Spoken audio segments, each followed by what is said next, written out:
right, guys. Hi, everyone. Welcome to the Real Happy Hour podcast. My name is Ola. Thank you all so much for coming. Now, I'm going to introduce everyone. I mean, not everyone, sorry. The panel to the stage, and I'm going to call them one by one. The first person is going to be the director of the movie we just screened, which is Blackmail. Can Mr. Obi Emelonye please come on stage?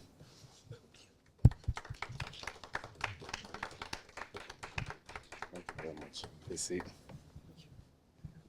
The next person I'm going to call is an award-winning journalist, producer, and her name is Solape Alatise. Please come on.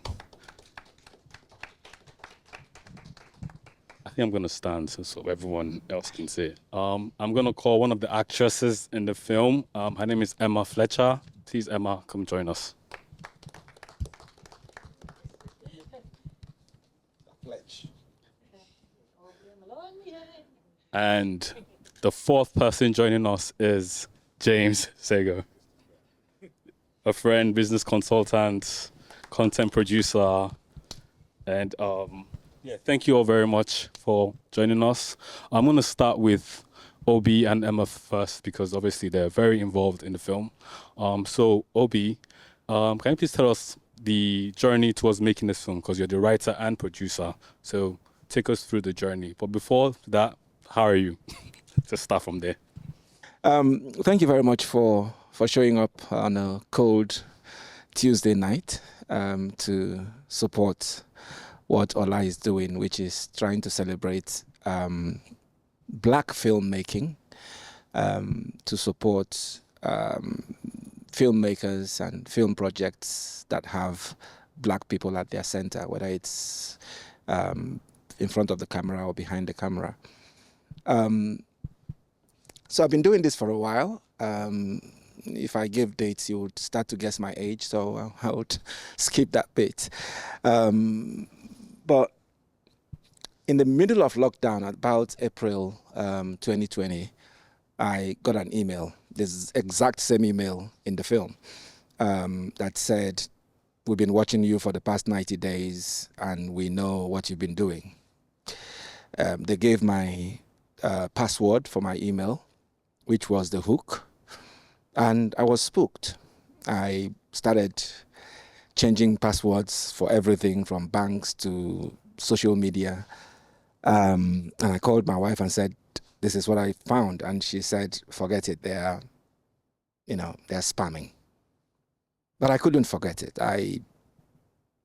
That night I couldn't sleep. I was worried, but what else they knew, and if it was true that they were watching all this while, and what damage they could do. And I said, I haven't done anything. I don't have any skeletons in my cupboard. That part of the experience is not mine. That's made up.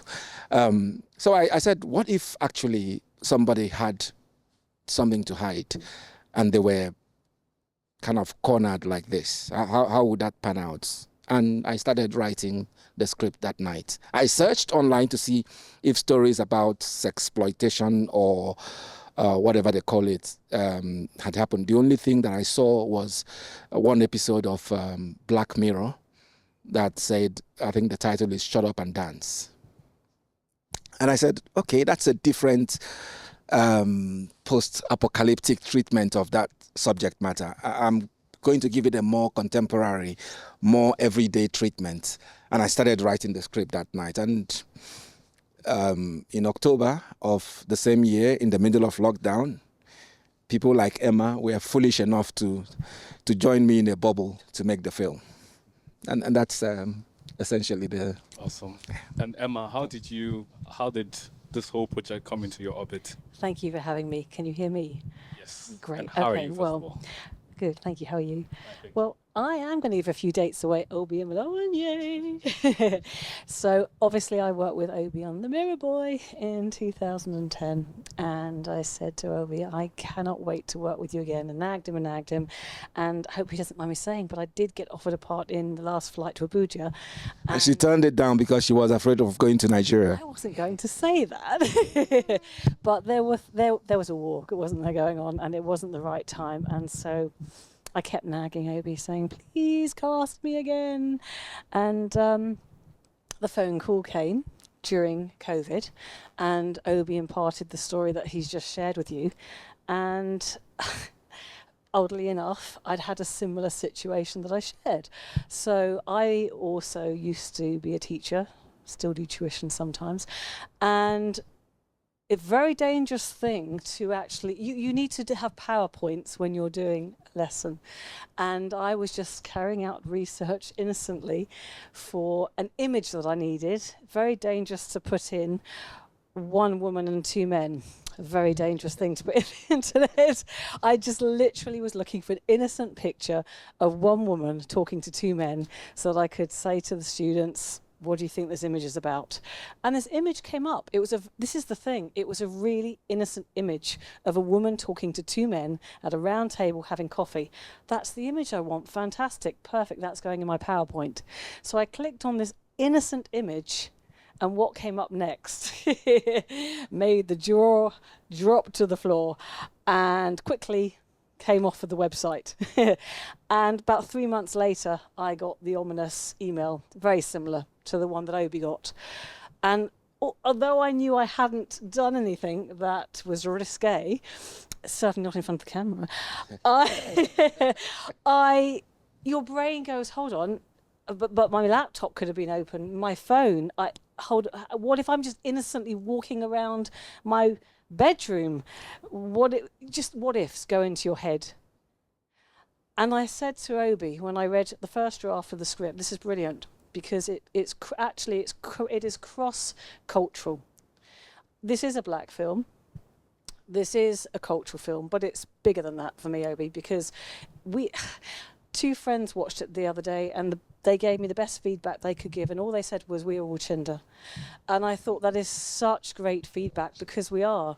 And was it so coincidental that I had the same story as you? Sadly, it wasn't coincidental. It's happening to everybody. I just popped to the bathroom after the toilet, and there were 3 women talking in there, and they were sharing a similar story of their own that mirrors, funny enough, this film. So it's not coincidental. It's happening to everybody, no matter what your culture, no matter what your faith, no matter what country you come from. Sadly, it is a reflection of the world that we live in. And that is the story that inspired me, that it doesn't matter who you are. You don't have to be a famous actor. You can be anybody and find yourself in this situation, whether you are innocent in your own surroundings or not. And that's what drew me to this story, because I thought, there's so many independent filmmakers out there trying to make a difference.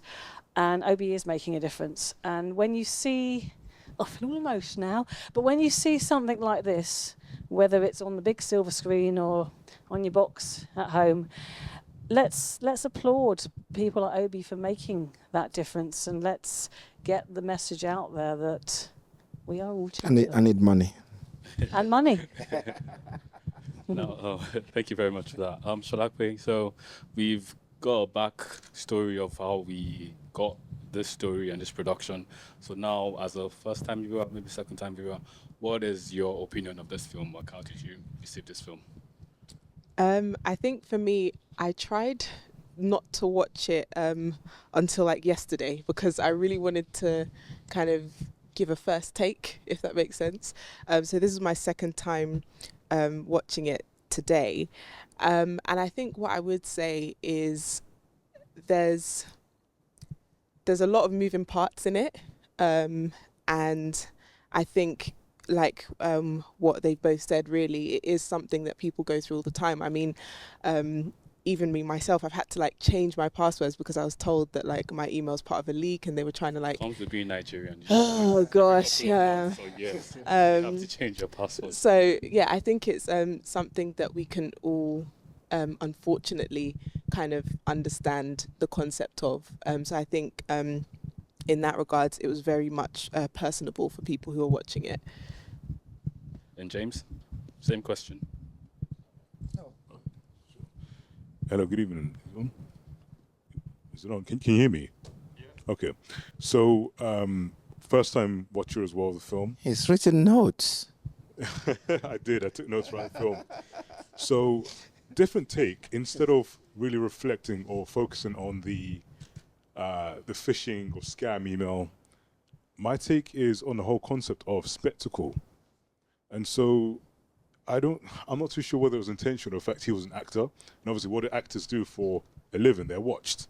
You know, they perform and people watch them. Now, at the same time, he's also watching pornography.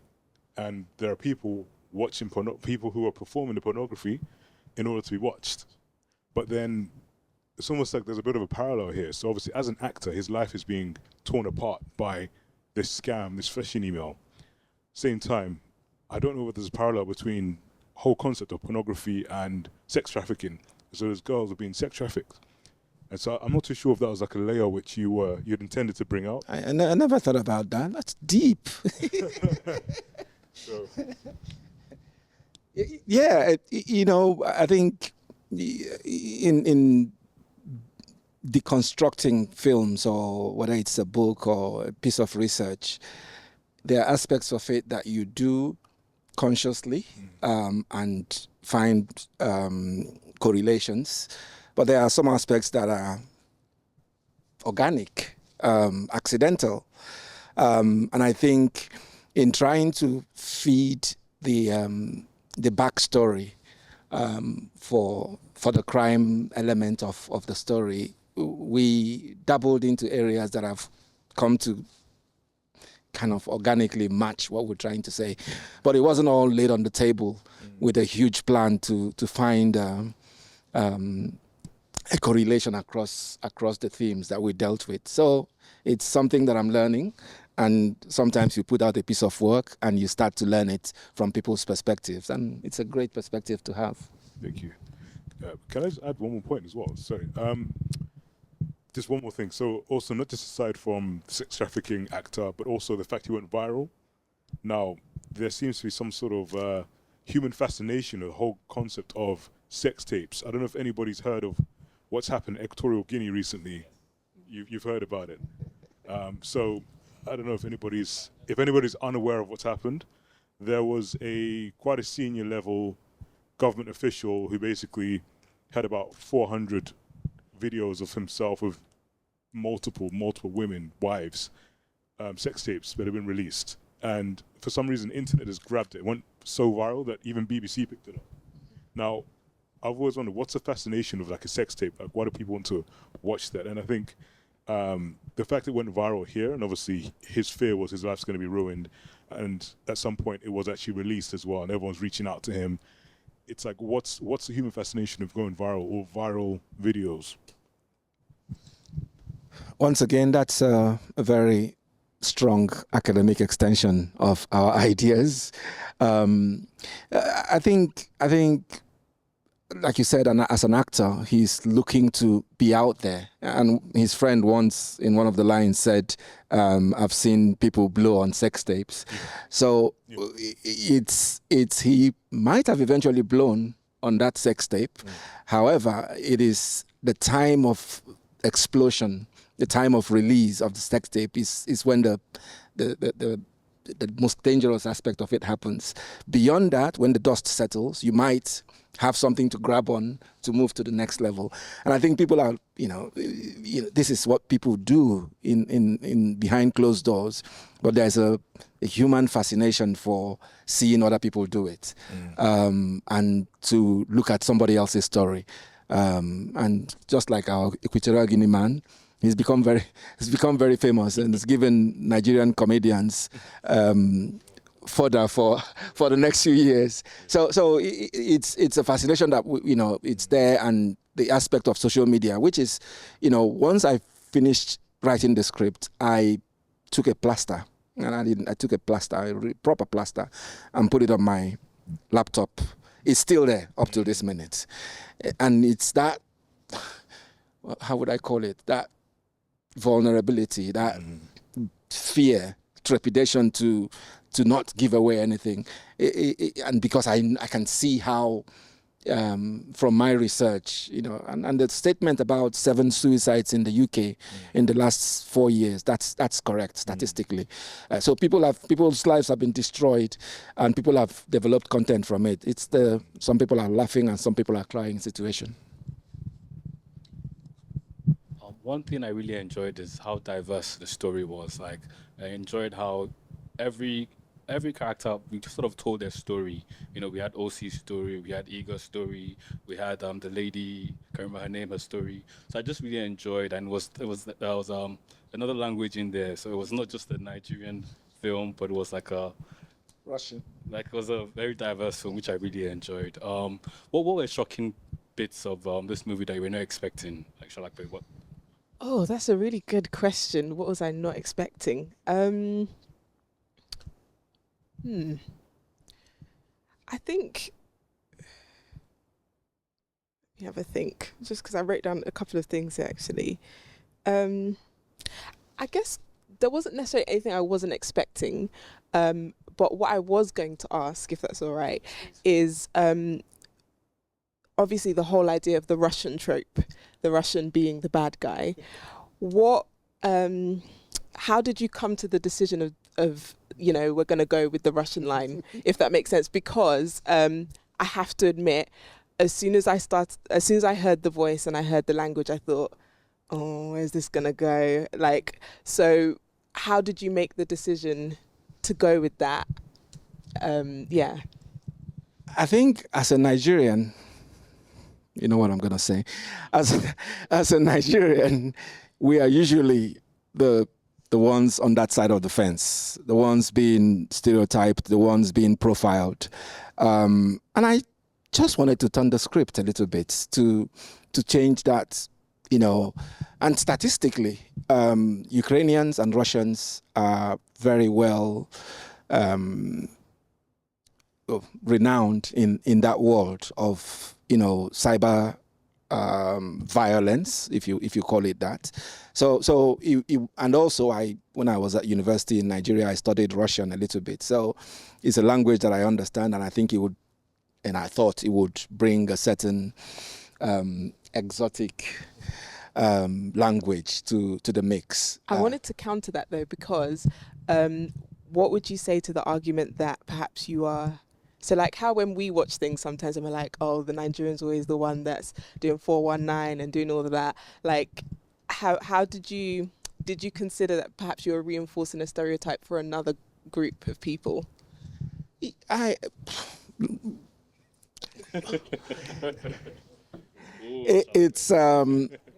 It's you know, I could have made the police dodgy, and that would have been, you know, saying Essex police are usually corrupt and stuff like that. I think there are stereotypes. I think there are generalizations that exist. There's usually an element of truth in those generalizations, but I think as a storyteller, you start from a place of knowledge for the audience and for yourself, so that they have a foundation. And then you can build a character and make them. And I made great effort to humanize the Russian criminal, because usually you would see them as black and white, and I wanted to gray him a little bit to provide a little bit of context for why he's doing what he's doing, that he's a good man to somebody, even though he's a bad man to a lot of people. So there's generalization, but you, unfortunately, as a storyteller, you have to build your hang your coat on something. Yeah, I really like that you humanized everyone. Everyone is going through something, and it's not in every film that you get to see that part of the villain. You know, so it was interesting seeing that. Emma, experiences from filming. What were the experiences? Well, COVID. Where do we start? During COVID. Oh my gosh, we shot when we were allowed, when there was a lift in the restrictions, and Obi organised bubbles, and we obviously had different bubbles depending on who we were filming with. I'm sure she won't mind me saying, but Julia and I, we shook hands, and then as soon as you said cut, we kind of went, yeah, and we just both rushed to the bathroom and washed our hands furiously. So there was that feeling and awareness of the situation. And I'm, if I may say, I'm so proud of you, if I may say that, Obi, what you've achieved, not just with this film, but also in COVID. How did you do that? I mean, I know a lot of post has gone into it as well, but it's incredible. I just want to say, one of the amazing things actually was that helmet being thrown at the TV screen and the TV shattering is not CGI. Yeah, I thought that must have been expensive. Oh, we just decided to get rid of that TV screen. That was a real shot of a TV being shattered.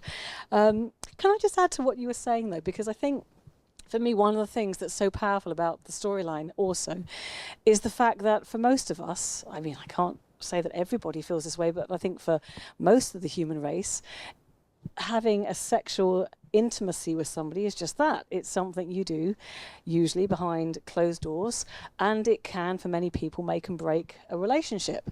We've seen many politicians, many actors, many people in the public eye notoriously being taken down because of the fact that their private life has been revealed. And that's horrendous, actually. What's private should be private.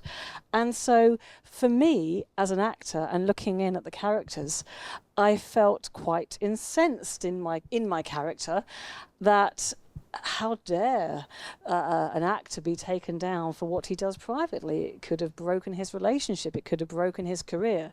That's obviously the character speaking, but also me as Emma saying that's it's wrong to ruin someone's life because of what they do in their private life. And as Obi said, you said statistics were accurate. I bet you it's higher now. I'm sure it is in the world that we live in, and with the internet the way it is.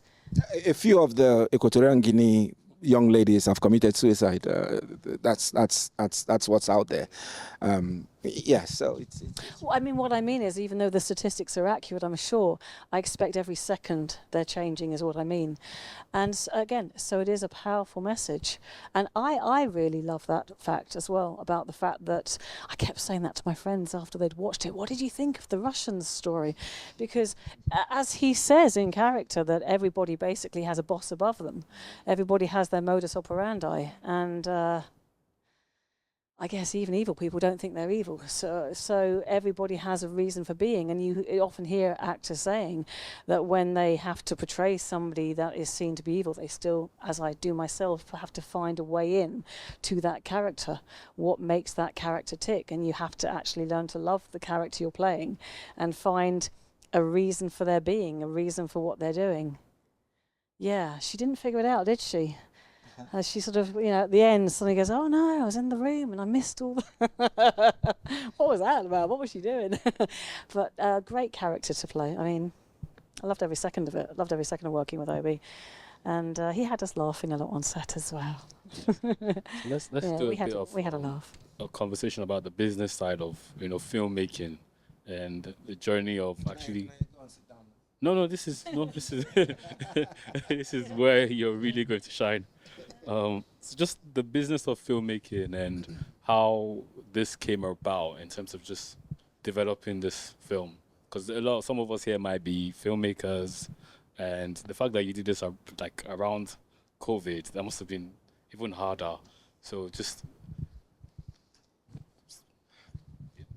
that's the question. So the business of filmmaking is a business, and a lot of creatives are not great at the business side, and it's not a criticism of us, because I'm one of them.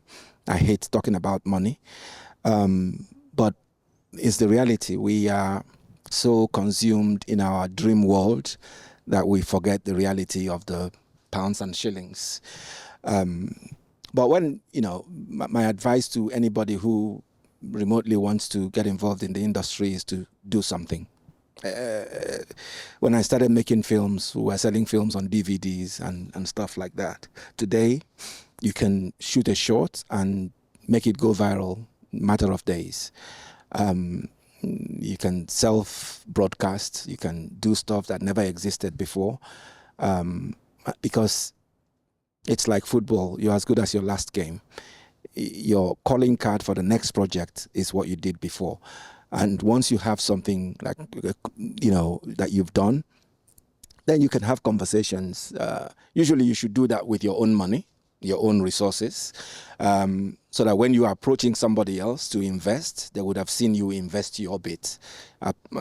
Your talent is there, but what else have you added to the mix? So once you have that, then it becomes easy to have a conversation with somebody about investment. So in this particular instance, once before the script was ready, I had a friend, an acquaintance at the time, because I hadn't met him. Bosun, one of the executive producers, he contacted me and said he wanted to make, made some films, he wanted to make more. So I told him, look, I had this idea that I think is very contemporary, that we could make it into a kind of what I called wham bam, thank you ma'am kind of film. Just make it for immediate consumption on Netflix. And he read the script, bought the idea, and we toyed around with the casting, OC, whether it was OC or somebody else, whether he needed to cast locally from the UK. OC had to travel from Canada, where he lives, to come to the shoot. Yes, and I don't know if I should say this, but we made the film with $100,000, everything included. And 2 years later, it was in 100 cinemas across the UK. It didn't make me a millionaire, but it has opened doors for more independently made black films to have access to distribution. And then came the other side, what I think is, I call it being lost in translation. I'm Nigerian, but I've lived in the UK for 31 years.